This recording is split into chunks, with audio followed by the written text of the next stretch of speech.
Po sa Trick TV, mga kalods, ating ipakita po ang mga bagong design ng mga bahay po ngayong 2025 po.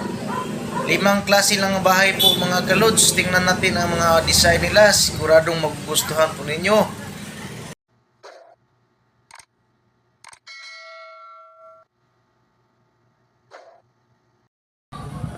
Ito na po ang unang bahay mga kalods, mga bagong design.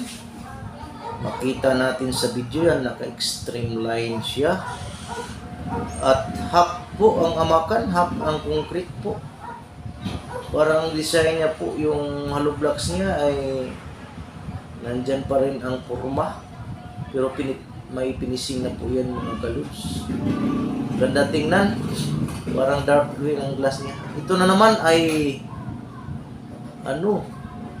naka-streamline rin at saka may balcony dito sa yan, ganda. Reflective green ang glass niya. Ang ganitong klaseng mga bahay mga kalods, ganito kalaki. Mga lang ang mga dito, mga glass na window ay nasa 20k pataas o 20 pababa, depende sa kasi ng bahay. O ito, ang ganda rin. Wow.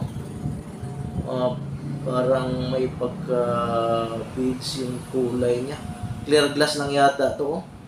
Ito, parang mura lang to sa glass insulation itong bahay na klase nito.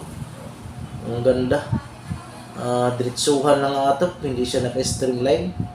Tapos may balcony sa gilid. Maganda. Maganda talaga mga design ngayon ng bahay. Oh, ito.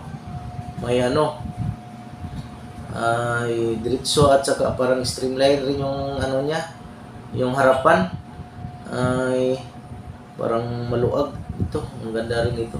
Ganito mga klaseng mga bahay mga kalods. Kunti lang yung mga glass installation nito. Maglalaro lang sa 20k. Yan.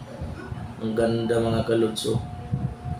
Mga forma ng bahay ng 2025. O itong pinakamaganda ay parang clear glass lang at tapos nilagyan ng kurtina na green o light blue. May balcony. Naka-fix lang.